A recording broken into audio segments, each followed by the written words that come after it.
All right, shalom, shalom. Shalom. First and foremost, we want to give all praises, honor, and glory unto Yahweh, Bahashem, Yahweh Shai, Bahashem Rachak. Double honors to the apostles, and that was a great millstone. Peace and salutations to the elect. I'm the brother Ainaf from GMS Dallas, and I got the elder Yatazak here with me as well. All right, today we're going to do continue the series that we're doing on Second Esdras. We're on chapter 7. We're actually on the second half, the second part of it. Last lesson we did verses 1 through 35, and we're gonna go all the way through verse 70. Abaratazah, we'll go all the way through verse 70 on this lesson. So Lord willing, is edifying, man. Basically, when you just kind of do like an overview of the first half of the chapter, because this is a longer chapter. All right, this is the angel of the Lord speaking to Ezra after he was fasting for a couple weeks, and each week the angel of the Lord was revealing more and more to Ezra. Right. So right now, basically, we're in the middle of this vision that he's receiving. Okay, and he just got the first chunk of ultimately what was going to happen in the times to come regarding Yahushua returning on the earth, okay, or coming. We'll say the first coming of Yahushua, and then ultimately, during the second coming, the restoration of the kingdom of heaven. Okay, Salakia Zaquan, I think your mic is rubbing on something. I don't know if it's Oh, coming that up. was my shirt. Okay, cool. All right, so we're gonna continue here in verse 36. All right, it says, then said I, Abraham, then said I, this is Ezra speaking, right? He's kind of right, he's like writing from first person. Then said I, Abraham prayed first for the Sodomites, and Moses for the fathers that sinned in the wilderness, right? Because basically, the angel, he was talking a lot about judgment, right? He was talking about the wicked being cut off, right? And so, Ezra was kind of worried. He's like, man, well, you know, he was still in the mindset of, we know that we are a wicked, nation, and we've sinned as a nation. you know, is there any way, basically, he was trying to figure out, is there any way that Israel could be delivered, as a nation, right? And so he's bringing up these different examples. When it says Abraham prayed first for the Sodomites, it's referencing in Genesis, when I think it's like chapter 16, when Abraham, he was asking the angel of the Lord, Lord, because the angel of the Lord said, hey, look, I'm gonna destroy Sodom and Gomorrah and the neighboring cities. Abraham knew that Lot was in those cities. Matter of fact, let's get that in I think is it First Peter, Second Peter. We're talking about Right, Lot. righteous lot. Mm-hmm. Mm-hmm. Because he was really the only one that really made it out. Right. Even as, what I'm saying, he was the only man that made it out. We'll say it like that, right? Yep. And Uh then you'll call a man by the city that he lived in. You know what I'm saying? mhm, So the Lot wasn't actually a sodomite, as in a homosexual. He was a mhm, sodomite because that's the land he was living in. You know what I'm saying? So his wife, his daughters were all sodomites because they lived in that land, not because they were depraved sexually. mhm. Yeah. Uh just okay. I was like, why isn't it coming up? Second Peter 2. All right. And man, this Uh, is good. get that word, yeah, get that word for just. Mm-hmm. All right. This is Second Peter 2 and 4. It says, for the most high spared not the angels that sinned. All right, this is talking about the sons of God, okay, but cast them down to hell. All right, ultimately we're in these bodies where we're subject to vanity, right? Which Yep. Ezra Brought will. brought brought to a lower state. That's right. Um, and it's going to get touched on in the remainder of this in Second Ezra 7. All right, and deliver them into chains of darkness. Right, those chains of darkness is us, being in this flesh. Okay, Hmm. it says to be reserved unto judgment. See, we're subject to be judged. Okay, and so it Yeah, because says, when we broke the covenant, when we broke the covenant, you know what I'm saying, we had to pay. You know what I'm saying? And to be redeemed from that law is why Yahweh sent Yahweh Shai. You know what I'm saying? You got it. that's right. It says, and spared not the old world, but saved Noah, the eighth person. Okay, because why was he the eighth person? He had his sons, okay, and then their wives, and then his wife. So four couples, that's eight, right? So Noah, his sons, and their wives, it's eight people. It says, a preacher of righteousness bringing the flood upon the world of the ungodly, right? So all of the wicked got judged during the flood, and turning the cities of Sodom and Gomorrah into ashes, condemned them with an overthrow, right? The neighboring cities, they got rained down on fire from heaven, right? It says making them an example or ensample unto those that after should live ungodly. Okay, that's the reason why Sodom and Gomorrah was destroyed. Fire and brimstone was rained down from on high. Okay, because the Lord said, look, these motherfuckers are wicked. They got to get judged, right? So people you would think that they would learn from that. Okay, but they say, oh, it was a long time ago, so we don't have to worry about that, right? Man. It says, and delivered just Lot, vexed with the filthy conversation of the wicked. So that was the point, right? Basically, Lot was the only one that was right in that in those cities. And Abraham knew that Lot was in there, and he was like, damn, maybe there's somebody else. Maybe there's somebody else in there. They're like, you know what I mean? That's kind of, that's on point. Yeah, But Lot Lot didn't was the have only no one. camp. Yeah, no, he was the only one. Lot was the only one, literally. Get that word for just. Right. Uh, Yeah, Lot was I would say, Lot didn't have no camp. He was solo. right. hmm Yeah, you saw how them niggas reacted when he took in some new guy. They were angels, but when he took in some new guests, Yeah. what I'm saying? They said, "No, we don't want your virgin daughters. We want to lay with the men." So Ugh, that place had to go. You know, that word for just just, tacky. yeah, yeah, facts. That word for just is dikaios, and it says righteous, right, observing divine laws. That's what I'm saying. Okay. So that's what let you know that when it says just Lot, it's talking about his character. You know what I'm saying? hmm He was a just man. Now he was the only man that made it out of there, but it was because of his righteousness, not because he was the only man. Right. Exactly. You got it. It says, yep, it says in a wide sense, upright, righteous, virtuous, keeping the commandments of the Most High. You know what I'm saying? Mhm. So ultimately, Lot was like, look, nah, like I'm not with that. I'm not with you wicked niggas. Like I'm not dealing with that. Okay. And he was vexed, like how we vexed. Okay. He was vexed with the filthy conversation of the wicked.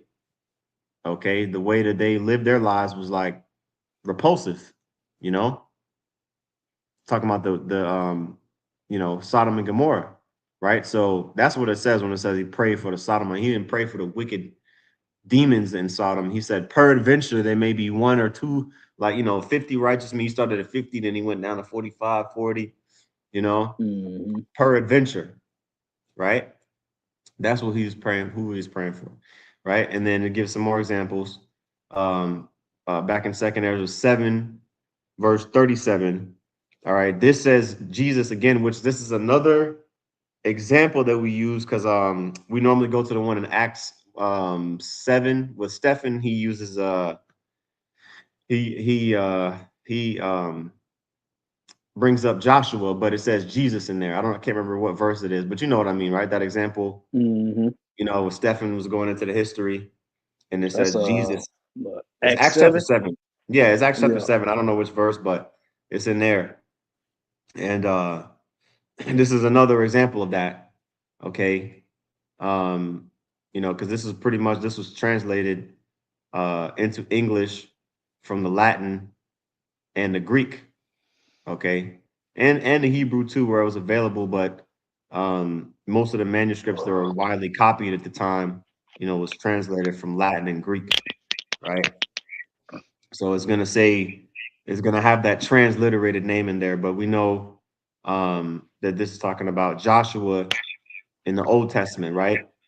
So it says, and Joshua, I'm gonna just read it properly. And Joshua, after after Abraham, prayed for Israel in the time of Achan, because Achan was the dude that saw the Babylonish garment, okay, and he took it, and it was an accursed thing unto Israel, and Israel was getting judged.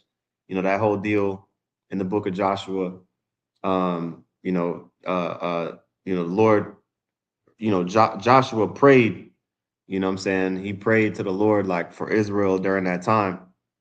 For anybody else that may have been in that mindset, right, to get right. And verse 38 says, and Samuel and David for the destruction, and Solomon for them that should come to the sanctuary. In First Kings chapter 8, Solomon prays to the Lord. In Second Samuel, David was praying to the Lord. You know what I mean? Samuel, of course, prayed to the Most High. Okay, all right, praying for Israel's strength. To keep the faith.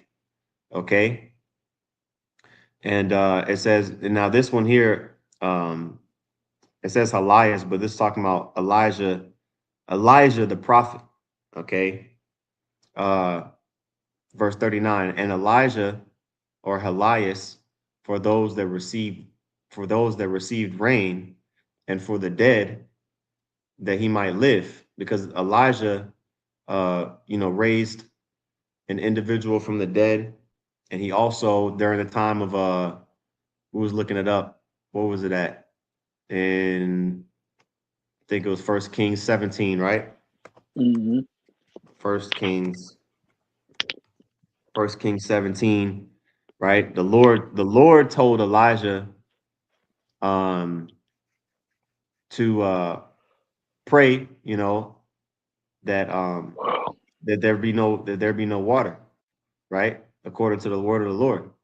Okay, and there was a drought. When you read this chapter, there was a drought, and the Lord told him, "Hey, go to this specific brook, and even though there's not going to be no rain, you can drink the water from this brook, and you'll be good." And this is the same chapter where the ravens brought him, food, so he was good. Talking about Elijah, where it says here, Elijah the Tishbite and Elias. This is the same, talking about Elijah. Okay. Okay, Elijah, which in the Hebrew, I believe is Alayah. Um, yeah, yeah, Alayah. Okay, which is a compound word. Okay, Allah, which means God. Yah, my God is Yahweh, basically is what that means, right? Um, that's that example, right? So Ezra is recounting all these, and this is why, man, Christians, plantation Christians, anti-Messiah Christians don't get our respect, because if you don't know about each of these accounts, can you really say that you read the Bible and that you know what I mean, that you believe in the Bible and you don't know these people? Yeah, I You don't say even what it got some. says. What Mhm. it say? With all thy getting, get understanding. They Right. don't get the understanding. You see, that's what I said. You can read all day. I don't. I read the book back and forth, and they could quote scriptures, do all that. They just don't understand it. Right. Con. Yeah, Yeah, and they don't. Yeah, they quote the same four scriptures with the wrong breakdown, yeah. That's what I and they say. can't even I was break. you can give me the instruction manual to fly a plane. You know what I'm saying? Yeah, I can read it, but until I actually fly a plane, you know what I'm saying? It's just something I read. You know what I'm saying? I can't expound on it. Yeah, I read it, but that's what I'm saying. Put my ass in the cockpit and see what happens. When you put their ass in the cockpit, when you put their ass in the cockpit, they crash and burn every time. That's right. That's right. You know, so the Lord didn't give them understanding anyway. So they can't sing that song. They all out of key and off tune. Imagine you looking at sheet music, and you got a violin, or you in front of a piano, and you got a whole crowd of people, and you ain't never played a piano before. You don't know shit about music theory. You know what I'm saying? How can you expect to play that song? All right. So Yeah, step to the side. but you cussing out the crowd. Yeah. Yeah, you cursing out the performers. You like, no, that ain't how you play it. You in the wrong seat. Okay, nigga, you play it then. And then they say, okay. And they fumble the Yeah, back, you know? man, But stinking it anyway, up. right, you know. So it says in verse 39, we read that already. Verse 40, all right, this says and Hezekiah, this is talking about Hezekiah. Again, these names were transliterated. Let me get the definition of transliteration real quick. I don't want to Mhm. go too fast. Transliteration. Okay. The definition of transliteration: the process of writing uh, or letter or printing a letter or word using the closest corresponding letters of a alphabet or script. Um, Also, a letter or word written or printed in the closest corresponding letters of an alphabet. So basically, when you have different alphabets, and I think I had a picture. I'm a visual learner. Okay, you have different alphabets on the right hand side. This is an Arabic language, right? If you're translating the meaning of that word into another language, then you're going to say what it means. A transliteration is, this is the word, right? This is the Arabic word for Allah, right? So this is how you would spell it using English letters, okay? But what is the meaning of Allah in Arabic? It means God, right? Um, Mhm. which Arabic is, Hebrew is the language that Arabic stems from.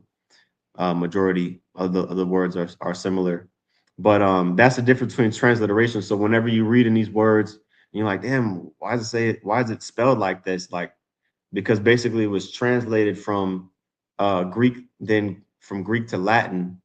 Okay, then the names are transliterated because they're not gonna write out, the definition of a name. You know what I mean? Like, Right. It's just we like don't call. it's somewhere in the apocrypha. I can't think of where it's at, but it say Esau, but it's talking about Isaiah. Mm, yeah, yeah. I think I know what you're talking about.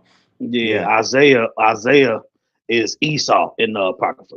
Just like you Mm-hmm. say, Hezekiah is Mm-hmm. Ezekias. So Right. yeah. You got to be in the spirit to point that out. Yeah, you know what I'm saying? Just for anybody. But this is a count in Isaiah 30, what do we say, 36, right? Hmm. 36. You read this chapter, you can read this whole chapter from top to bottom, right? And so these are all points that Ezra was bringing up, like, hey, like, you know we were in trouble in the time past, and large groups of people um were prayed for by the righteous, you know and they were delivered. So with that point in mind, keep that point in mind, because this is why he said all of this in verse 41. It says, even so now, seeing corruption is grown up and wickedness is increased, and the righteous have prayed for the ungodly. Wherefore shall it not be so now also? Because you got to remember, this was the first time that Israel was completely removed from the prompt, like completely removed from the land since the Lord uh delivered us into the Holy Land. At this time, this was like being taken out of the land, and heathen living in it was like the absolute worst case scenario. Like you got to think, we never at the time of the construction of the first temple, it was not anybody's expectation that the temple was going to be destroyed. Again, this was during the time of where, in order for your sins to be forgiven, right? It was the practice was the sacrificial law. How they gonna burn sacrifices to the, you know what I mean, to the Lord and everything when the Ark of the Covenant's gone. We had that since we was in the wilderness, right? You know, the temple destroyed. So it was like a whole bunch of questions like, now what? You know what I mean? Like, can we just can is there a way to get back? Is what Ezra was trying to figure out, right? And then this is the answer, verse 42. Okay, and this is where this is the part of the chapter that we bring out the most when we're on the highways and byways, because this is what really is about to, this is what's been happening. This really is why there's going to be so much turmoil on the earth. Okay, Jacob's trouble, Jeremiah 30 and 7. Okay, so this is second Ezra 7 and 42. It says, and he answered me and said, this present life is not the end where much glory doeth abide. Therefore have they prayed for the weak, meaning this current life that we're in right now, this ain't the time to win. This is not the life that we're going to be winning in. Okay, when you go to Ezra, I'm sorry, Ezekiel, all right, when the Lord told Ezekiel to eat the roll, right? The little, I'll read it real quick. This is Ezekiel 2 and 9. Okay, it says, and when I looked, behold, an hand was sent unto me, and lo, a roll of a book was therein. And he spread it before me, and it was written within and without. This is talking about the scriptures, all right? Prophecies. Okay. It says, and there was written therein lamentations and mourning and woe. Okay. So this is a precept, Ezekiel 2 and 10, the second Ezra 7 and 42. Okay. This time, this lifetime that we're in is not the time that we're gonna be rejoicing like that. That's why we're catching hell in general. Okay, and everything, like in this life, in this world, we're not gonna win. You're not gonna win, bro. You're not gonna like achieve your wildest dreams, on the carnal level and on this side. Of course we fight, and we put as much energy as we can, what I'm saying, to improve our situations and stuff like that. But at the end of the day, that's just what it is. You're not going to have access to the best food, the best women, the best this and that. You know what I mean? Your children are going to be susceptible to all this bullshit because guess what? We are in Babylon the Great. Okay. So, but at that time, they were praying, okay, to restore a little bit of, comfort to Israel at various different times, right? And but this is the fact of the matter. Verse 43, but the day of doom shall be the end of this time, right? So all of this, Israel suffering and niggas getting judged, that cycle, okay, is gonna come to a final climax, okay, during the day of doom, okay, which is the return of Yahushua when he comes back in the chariots. Okay, World War III is gonna be in full effect. The MOTB is gonna be in full effect, Revelation 13, right? So let me get a precept. And Baba Kwasha, stop me, Zaquan, if you got anything. But Daniel 12. All right. And this is another example. Okay, the time of the I didn't even know that I was going to say this. The time of the end. Okay, this is why everything is not going to go according to plan on a carnal level on this side. Okay, because one of the curses, man, this place is going to get burnt up. Always remember that. Anytime your check engine light come on, or you get some type of affliction, ailment, your woman just randomly, spontaneously got demons on her, or some crazy shit happens. Well, we are in the end times, so we got to Mhm. be ready. So this says Daniel 12:1, and at that time shall Michael stand up, the great prince which standeth for the children of thy people. Michael is, angel of the Lord, right? And there shall be a time of trouble, such as never was since there was a nation. Okay, so you think it's bad now? It's about to get way worse.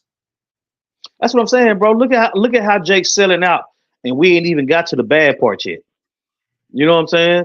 So you already know that the closer we get to the end, the more unnerved they're gonna be. Jake haven't even got to the point to where things have been taken away from us and all that. Jake already selling out. So just imagine Mhm. when Esau, well, imagine when Yahweh Shem Yahushai apply pressure.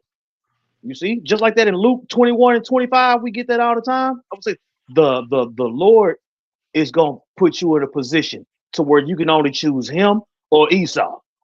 And that's what the hour of temptation is all about. It's leading up to that. The Lord is the ultimate physician that's gonna administer the medicine. You see, when you go into that, it's talk about Esau forcing the chip on everybody, but the Lord is forcing that on everybody and using Esau to do it, and He's gonna use Yahushua to deliver His chosen from the hour of temptation. So you got all these different things going on prophetically, and Jake is doing what they doing. You know, you got it. Con. It says, and there shall be a time of trouble such as never was since there was a nation, even to that same time. And at that time, thy people shall be delivered, every one that shall be found written in the book. You see now Jake not telling their congregation that. They telling the congregation what they got plans to do. We gonna get a farm. We gonna do this. We gonna get some land. We gonna build a school. We gonna do all these different things. You're not gonna be able to do all that. I mean, you can try to give yourself something to do, but that's what I'm saying. Yahweh instructed us to store up our treasures in heaven because this is about to be destroyed. That's Period. right. You got Yeah. So whatever you build, be ready to give that shit up. Be ready to watch it be taken away from you. You know what I mean? At any moment. And you guess what? If you even think about switching, losing faith or switching sides, that's on you. Be careful with your it. thoughts. Jake trying to rebuild a house of Saul. Right. Okay. And so, that's really the point, right? Because it talks about the time of trouble, such as never was since there was a nation. That's talking about Jacob's trouble. Okay. And so when you go back here, the day of doom it shall be the end of this time. That's that day of trouble. Okay. It says, and the beginning of the immortality for to come. Okay, because at the same time where people are going to be getting judged, right, heavily on a high level, people are going to be getting judged left and right, and a lot of people are going to be getting put to death. Okay, after they're getting judged, um, by the famine, by the sword, by the pestilence. Matter of fact, let me get a precept on that real quick. Okay, which we already know. Isaiah 6 is one. I think there's one in Jeremiah 15. Yeah, yeah, here we go. Jeremiah 16. It's all over the scriptures, man. I want to see if there's one in Mm-hmm. Ezekiel that I was looking for. Woo. Okay, let's get this one. Let's get this one. Let's switch it up. All right, this is Ezekiel chapter 20. I'm sorry, chapter 14. And I'm gonna start at verse 19. The point is in verse 21. It says Ezekiel 14 and 19. Or if I send a pestilence into that land and pour out my fury upon it in blood to cut from it man and beast, though Noah, Daniel, and Job were in it, and this actually ties in perfectly with what Ezra was asking. Though Noah, Daniel, and Job were in it. See, these were all righteous men. These were all men that did right by Yahweh Shem Yahushai. Okay, and guess what? They can't. Their prayers. If when it's time for you to get judged, okay, when it's time for the kingdom of heaven to be ushered in, a nigga can't make it on a chariot, man. Okay, so if you in Babylon the Great, you gotta go. If you're not delivered, right? So it says, though Noah, Daniel, and Job were in it, as I live, said the Lord Yahweh, they shall deliver neither son nor daughter. Right? You're not gonna be talking about even these men, great men, Noah, Daniel, Job, coming back, whoever they are in the spirit, right? They're not going to be able to even save their own sons or their own daughter. It says they shall but deliver their own souls by their righteousness. You see, you got to think like if your son or your daughter is wicked, okay, and they not under you, you know what I mean? You can't let your conscience condemn you. That's how much you gotta love Yahweh Shah. You see, to understand like, okay, the Lord can raise up my son and my daughter. And then once you get past that, anybody else that gets put to death is like, whatever, because really your son and your daughter, that's the fruit of your body. So it's like, you want to see them do well, Yeah, and right? with us being descendants of Abraham, we've been given that faith. You know what I'm saying? Abraham knew that Isaac was gonna be brought back if the Lord asked him to sacrifice him. So that's where we get that example. You know, here it is. The Lord told Abraham that Isaac was gonna be the seed that was gonna be his only begotten. But then he asked him to sacrifice him. But through faith, Abraham understood that, well, if the Lord want him, he gonna give it back to me. That's all. That's got to be what it is. He promised me that this was gonna be my only begotten son before he asked me to sacrifice him. So I'm gonna roll with the faith that he gonna give him back to me. That's right. You got it. It says verse 21, excuse me, chapter 14, verse 21. Here's the point. For thus saith Yahweh Shem Yahushai, how much more when I send my four sore judgments upon Jerusalem. You see, this is talking about Israel, man. This is why Esau wants to have this bland, big ass gray area of basically nothing about the Old Testament really matters anymore because it either came to pass already or when the Lord came on the scene, he changed it.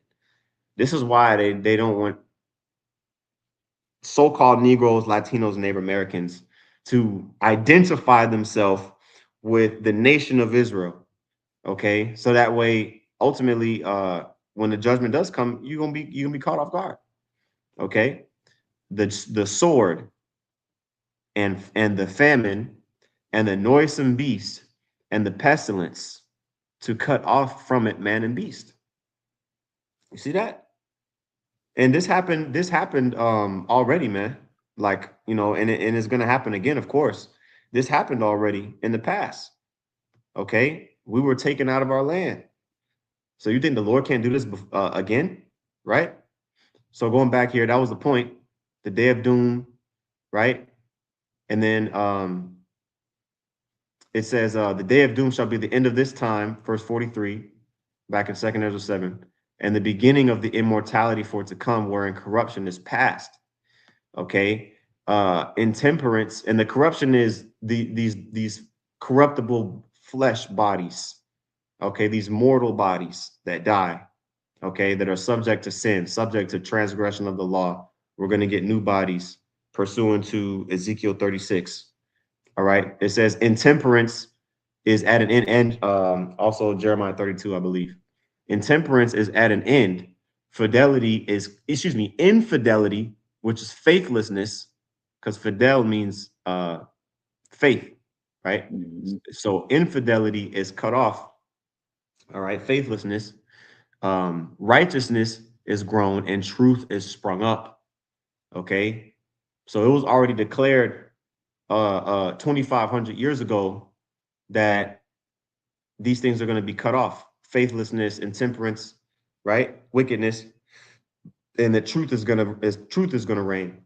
Verse 45: Then shall no man be able to save him that is destroyed, nor to oppress him that hath gotten the victory. As I said, gotten the victory over what? The Mm, beast, his image, and his mark. hmm That's the only way you're gonna get delivered, man. See, you have to be an Israelite that was predestined to be delivered from the beast, his image, and his mark, which is a self-proclaimed white man in this system that he's running. You got to prove that you down with it by letting it put his imprinted microchip in you, in your hands or in your forehead. That's what it's all about. Go ahead. That's right. And this is the verse that the elder was quoting right here, Revelation 15 and 2. For those taking notes, which you should be taking notes, Revelation 15 and 2. We're going to go back to 2nd Ezra 7. And the reason why we're quoting a lot of these scriptures, because we'd be here for hours if we just read through everything, every chapter. We're quoting them. We're going reading certain ones, but we're quoting other ones so that way you can write them down and go back over them later. Okay. But continuing on back in 2nd Ezra 7 and verse 46, I answered then and said, This is my first and last saying, that it had been better. So basically, this is Ezra speaking again, or responding. It had been better not to have given the earth unto Adam, or else when it was given him, to have restrained him from sinning. Because Ezra understood that basically they're in the worst case scenario. Even at that time, they understood. Like, he was like, man, he couldn't even imagine it getting any worse than it was at that time.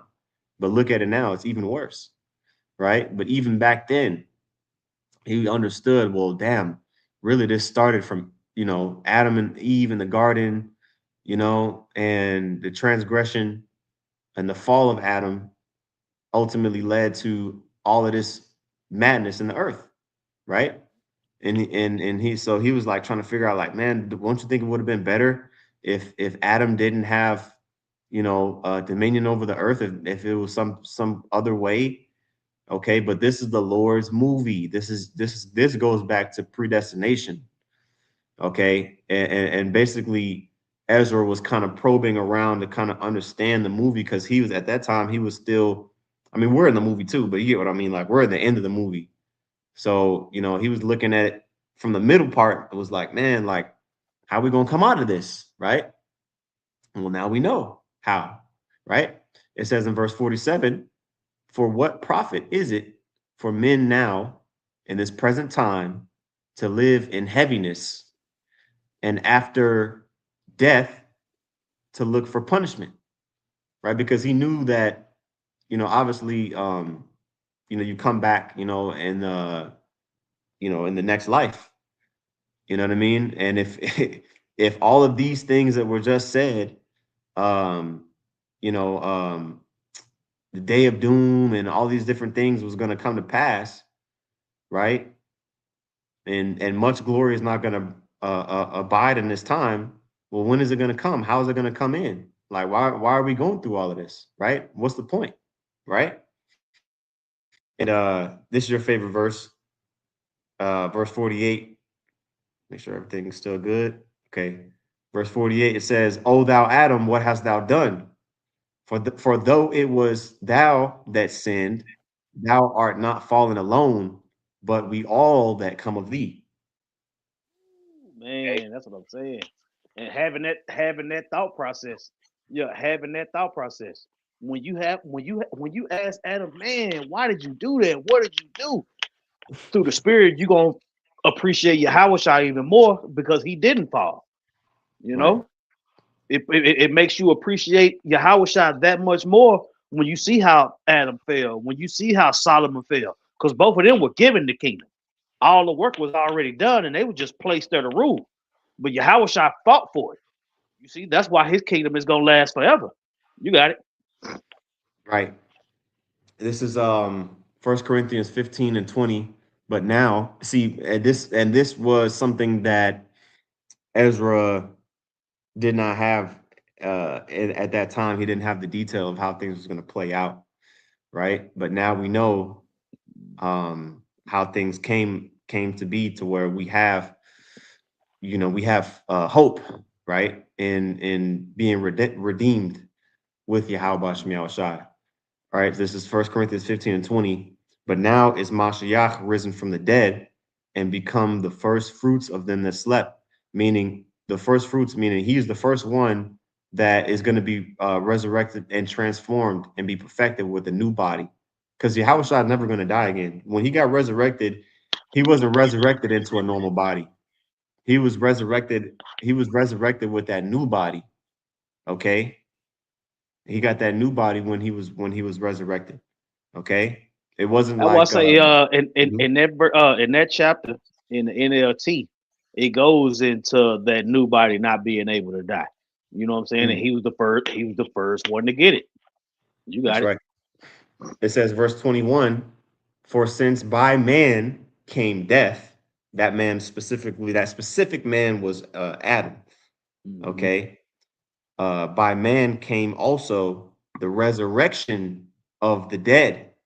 That same man in the spirit, that same spirit, when Yahushua came back, he was Adam coming back in the reincarnation, right? And he is the one that fulfilled, his lot of ultimately being the sacrifice that was needed for us to um, be able to achieve that same glory that he received.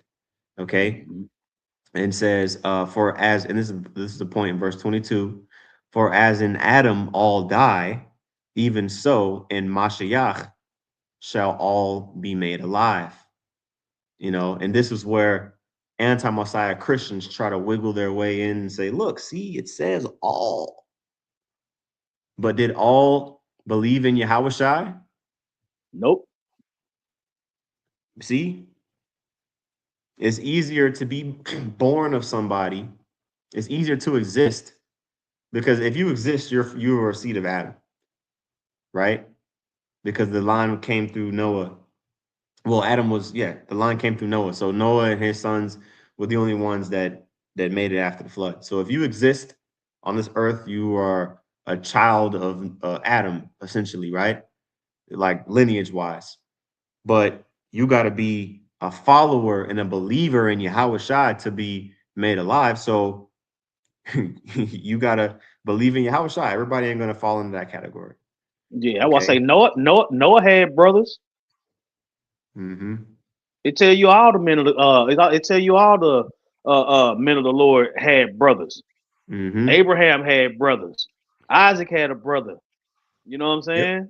saying? So Yep. if you wasn't of that chosen line, you just wasn't of that chosen line. You see, Right. it is what it is. Con. You see? And so going back here to second Ezra 7 and verse uh 50, right? Well, hold on. I'm sorry, verse 49. Verse 49 says, for what profit is it unto us if there be promised us an immortal time, whereas we have done the works that bring death? See, because Ezra's mindset was still like he I'm trying to think how to explain it. At the time, the works of the law, the performing of the works of the law was really the only way to be close to the Lord, right? And of course, fulfilling the fruits of the spirit is really what obviously we should be focusing on, and having charity and faith amongst each other. Okay.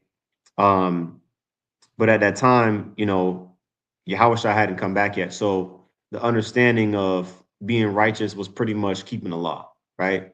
Now we understand that through faith in Yahushua, okay, that's the way. That's the direct path to immortality. Okay, because the works that we do in the flesh is always uh be corrupt because we're in this corruptible flesh. And that's really what Second Ezra 15 talks about when you read down, starting at like, we really, you can tell you where we left off and then read down all the way through like verses 55. But we're not going to get all the way through that. We're just going to just quote it and keep going. All right. It says, verse 50, it says, and that there is promised us an everlasting hope, whereas ourselves, being most wicked, are made vain. So basically, Ezra was looking at it like an unachievable goal, like basically like how it is unachievable to keep the law. Like when you go in fullness, I mean, when you go in Acts 15 and when I don't know what's going on, spelled it wrong. 10, just for an example, Acts 15 and 10, right? The council, it says Acts 15 and 10, this is Peter speaking. All right. Now therefore, why tempt ye the Most High to put a yoke upon the neck of the disciples, which neither our fathers nor we were able to bear? Okay, the yoke being the yoke of fulfilling the law. I'm talking about the yoke of being perfect in the law and never transgressing the law from day one.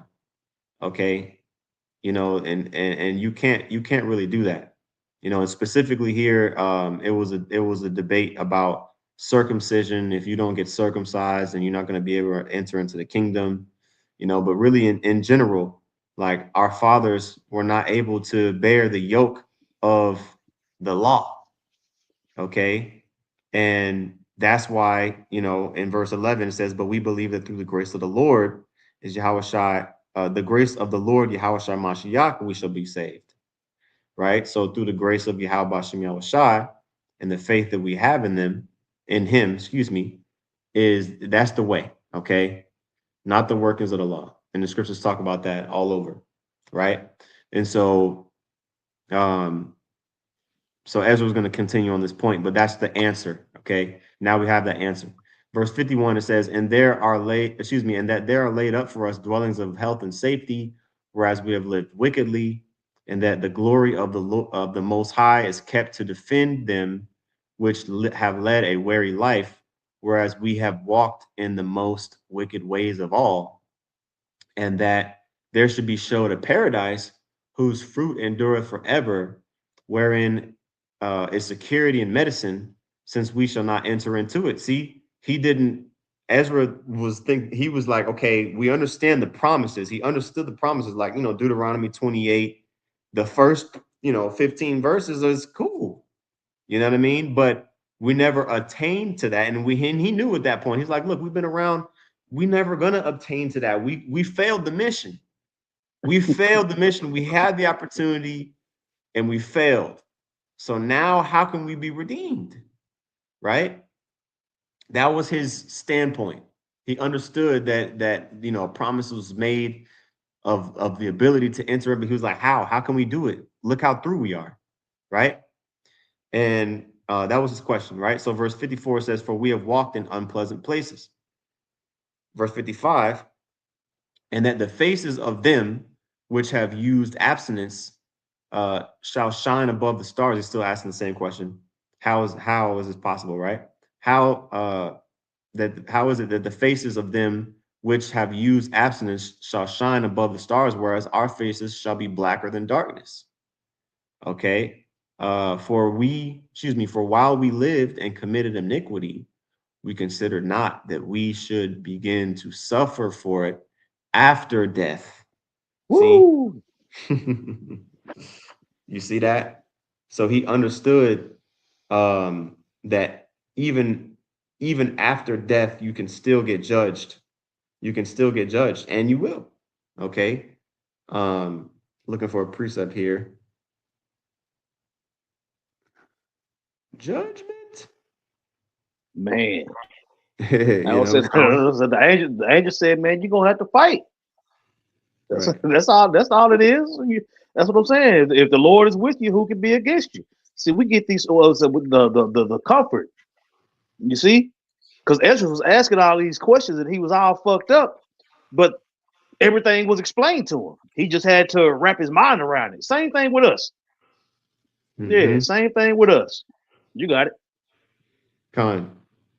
Yeah, I was looking for where it talks about the judgment is gonna come, after life. Um oh, okay, this is in second Ezra as well. Second Ezra was 14, real quick. Second Ezra 14, where it says, after death shall the judgment come. Damn, what just happened? I need my apocrypha, man. What's going on? Where my apocrypha at? Some bullshit. Hold on. That's why I just quoted. Yeah, Con. Well, I got it right here. I don't know what happened. Okay. Yeah, second Ezra was 14. All right. And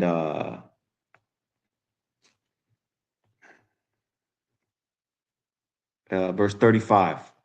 All right. It says, for after death shall the judgment come, when we shall live again. See that? That's Yep, Job reoccurring. mentioned that in chapter 14. Right. That's the one I thought it was in Job, but this is the one that pulled up. Maybe it was worded a little different, you know. Yeah, the one in Job 14, it says, after death shall man live again. This word is similar to it, but yeah, it's Job 14 if you want to pull it. Con. Yeah, we'll just quote it, Job chapter 14, right? And it says, after death shall the judgment come, when we shall live again, and then shall the names of the righteous be manifest, and the works of the ungodly shall be declared. Okay. So with that understanding, going back here to chapter 7 and verse 56, that's the answer to these questions, right? Verse 57, and he answered, then answered he me and said, this is the condition of the battle. Look, like, this is the shit that you're gonna have to go through. This is just the scenario that we're in. Okay. Yep. Which man that is born upon the earth shall fight. We all going through it. We all feel the same way. You know what I mean? About this, catching hell and suffering in this world. We all want the same thing, right? To be delivered from this. It says that if he be overcome, he shall suffer as thou hast said. But if he get the victory, he shall receive the thing I say. So we're fighting for the victory, man. Okay. It says, for this is the life whereof Moses spake unto the people while he lived, saying, choose the life that thou mayest live. Right. And I'm not exactly sure which chapter that was. But I know it says it elsewhere too.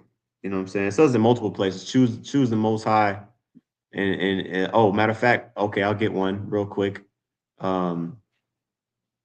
If you don't choose life, what is going to happen? You're going to die, right? So Proverbs 8. Okay, Proverbs 8, the last verse, 2 verses. It says, Proverbs 8 and 35, for whoso findeth me, this is talking about wisdom, for whoso findeth me findeth life, and shall obtain favor of Yahweh Shem Yahushai. But he that sinneth against me wrongeth his own soul, and all they that hate me love death. See that? So that's a precept. Okay. Death lover. Right, that's it. Yeah, you know what I mean? That's just how it is. It's a simple equation. Niggas try to complicate things. Esau try to confuse you into gray area into you into confusion. Okay, which is ultimately going to lead you and keep you in the darkness. We cutting it straight. Okay, it's up Yep. to you how you take it. In Second Timothy, where it says, study to show thyself approved. When you get rightly dividing the word of truth, one of the definitions is to make straight. You see, breaking down strongholds. You got all these guys. You got all these guys with their own private interpretation of the scriptures that's inaccurate as all get out. And it's our job through the spirit and power of Yahweh Hashem Yahweh Shah to say, nah, ho ass nigga, it's the mark of the beast. Mm-hmm. Facts. See him. Yeah, nah, nigga, it's only Israel. Get your Mm-hmm. funky ass out of here. Go ahead. Yep. Gone. All right. Verse 60. Nevertheless, they believe not him, nor yet the prophets after him, nor me, which have spoken unto him. See, it's, unbelievers. That's why they got judged. Our people, we 40 years in the wilderness, nobody over 20 made it except for Joshua and Caleb. Right? Verse 61. That there should be that there should not be such heaviness in their destruction. Like, yeah, like, listen, don't worry about them so much. You know what I'm Yeah. saying? Don't worry about them so much, because guess what? There are some good that are going to be delivered, right? There shall not be such heaviness in their destruction as shall be joy over them that are persuaded unto salvation. You That's what I'm think only saying. Worry about those that's like-minded. You know what I'm con, saying? If the Lord tell you he gonna kill 2/3 of Israel, don't worry about them. They already cooked. You know what I'm saying? But those that have that like mind, you cleave unto them. Go ahead. yeah, scripture say, remember Lot's wife. Lot, he was like, all right, let's get the fuck out of here. He knew that niggas was wicked. His wife, she looked back. Mm-hmm. Okay, that what if came in her head, and she didn't make it. Right? It She says, I fumbled the answer. bag. Yep, exactly. She super fumbled. You know what I'm saying? But it was all, it was all the will of the Lord. Right? It says, I answered then and said, I know, Lord, that the Most High is called merciful, in that he has mercy upon them that are not yet come into the world, and upon those also that turn to his law, and that he is patient and long suffering, and long suffereth those that have sinned as his creatures, and that he is bountiful, for he is ready to give where it needeth, and that he is of great mercy, for he multiplieth more and more mercies to them that are present and that are past, and also to them which are come, which all of this is true. It says, for if he shall not multiply his mercies, the world would not continue with them that inherit therein, which that's also true. That's in Lamentations, is it chapter 3? Lamentations 3, uh, uh, yeah, verse 22. It says, it is of Yahweh Shem Yahshua's mercies that we are not consumed, because his compassions fail not. Okay, so he's on point with this, what Ezra was saying here, Yeah, and right? that's another thing. When it come to these Christians, these anti-Christians, the real anti-Christians, Right. if the Lord chose Israel and he don't change his mind, why the fuck do we have to listen to you? Why do we have to argue with you? We don't. We That's what I'm don't. saying. The Lord don't change his mind and he chose Israel. Fuck off, loser. Right. Yeah. If you as an anti-Messiah Christian believed wholeheartedly that we're wrong, why do you care? You shouldn't care, right? But it's something in us, that messes with them. Oh, and they try to use the God. Well, we're just trying to save. We're just trying to save unsaved souls, because we just know that you guys are lost. That ain't You even guys are up to you. lost. Yeah, You know that's what what I'm I'm saying? saying. I was saying you up here smoking cigarettes trying to save somebody. Out of there. Out of there, man. It's Yeah, a okay. nigga blowing cigarettes, smoking your face, calling you a nigga, but he gonna save Yeah. Well, it's okay. They're gonna get a you. rude Yeah. awakening. That's why they're cheering on. They want Babylon the Great to continue to to thrive. You know what I'm saying? These what you call them, Christian nationalists. Okay, they want America to make it, and you got a lot of so-called Negroes and a lot of Latinos, so-called Latinos and Native Americans too, in that category, that do not want to see Babylon the Great, America, get destroyed. Even Israelites that know that they're Israelites, they don't want to see Babylon the Great get destroyed. They're not Well, that's hasty. too bad. Yeah, yeah. So they're all gonna be disappointed, man. Okay, Too bad, so sad. that's right. Okay, so going back here, verse 67, for if he shall not multiply his mercies, the world would not continue with them that inherit therein. And he pardoneth, That's excuse me, just like the Lord said. That's just like Yahweh Shah saying that it ain't gonna be no flesh to be saved. This continues on. right, that's it. That's it. That's the precept. It says, verse 68, and he pardoneth, for if he did not, so of uh for if he did not so of his goodness, that they which have committed iniquities might be eased of them, the 10,000th part of men should not remain living. Like nobody is just enough to say, well, I haven't transgressed your laws, because we know the wages of sin is death, right? So nobody would be saved if it wasn't for his goodness. So he knew, like Ezra, I'm talking about, he knew, like, okay, well, at least we're still alive. We're still alive for a reason, and if it wasn't so, then nobody would, nobody would be alive, right? Verse 69, it says, and being judged, if he should not forgive them that are cured with his word, uh, and put out the multitude of contentions, all right, those that rebel against him, right? That there should be very few left, peradventure, in an innumerable multitude. Okay, because Ezra note, like, if the Lord exacted everybody at once of the judgment that they were owed, bro, there wouldn't be nobody. There wouldn't be nobody left. Yep, that's what David was saying. If you gonna count our sins against us, who gonna live? You know what I'm saying? Nobody. The answer is nobody. Planet, yeah, planet gonna be empty. Empty, bro. It's gonna be hella deer and flowers. The earth gonna be clean as a motherfucker. That's what I'm saying. It's gonna look like Genesis before man was created. Mm-hmm. Days 1 through 4. Yeah, going into day 5 when man was created. That's what I'm saying. When everything was already created before man got here. So when man came out of the waters, he was looking around like, "Oh shit, this is dope." Yeah, Mm-hmm. but that's what I'm saying. If sin was counted against us, it wouldn't be nobody coming up out the water. Man. Well, that's, as a matter of fact, that's the perfect scripture to end it off on.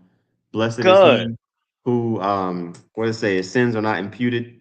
Mm-hmm. Uh, imputed, if I can, I think it's imputeth.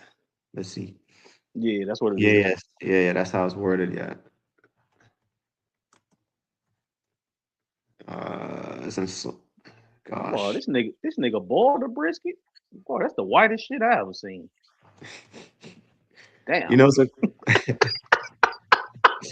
no, I ain't gonna lie. I got a guilty confession. I boiled some chicken for the first time, Oh boy. and that shit was so good. Like I the mean, broth. shit. The nigga got a restaurant selling boiled brisket, so somebody like it. Yeah. I'm just a smoke guy. Right, right, right. To each his own. This is the scripture here. We'll close it off on this. God. Psalm 32:1. It says, blessed is he whose transgression is forgiven and whose sin is covered. Okay. I'll get that word covered real quick. All right, because Yahweh Shah said individuals that act like they know it all, they don't have no cloak, they don't have no covering for their sin. The this word here is kasa. Strong's number is H3680. All right, to cover, conceal, to hide. Okay, because the scriptures talk about how the Lord blocks out the iniquity of the elect. So ultimately, our shortcomings are hidden, right? And so it says, blessed is he, okay, whose transgression is forgiven, whose sin is covered or hidden. Blessed is the man unto whom Yahweh Bashem Yahushua imputeth not iniquity, and in whose spirit there is no guile. That's what I'm saying. Those spirits with no guile were predestined. You know what I'm saying? Though the Lord already decided who was going to be in the no guile pile before the creation. Con. You got it. Yeah, I'll just get that word imputeth real quick. That word for impute or imputeth is chasab. Oh, excuse me, chashab. All right, which says to to esteem, calculate, invent, to charge, impute, or reckon. Like you charged with a what's it called? A crime. You Yeah, know what I mean? sins punishable by death. We would all be gone. Right. So man, hey, we better have more, you know, um gratitude towards Yahweh Shem Shai, man, for the position that we're in, because it's not owed unto us. Salvation is a gift. You know what I'm saying? And it's the only way that we would be able to get out of here. So Ezra now he's understanding like, okay, his mercy is the way, okay, out of it. Because we through as a nation, we don't got it. You know what I'm saying? Cooked. So yeah, I don't know if you had that was all the precepts I had, Zaquan. Uh Hey, we can close out. okay, Khan. All right, so Lord willing, Abaratazah. All right, that was edifying. With that, I want to give all praises, honor, and glory unto Yahweh, Bahashem, Yahweh Shai, Bahashem Rachakwadash. Double honor to the apostles, and that was a great millstone. Peace and salutations to the elect. Shalom. Shalom.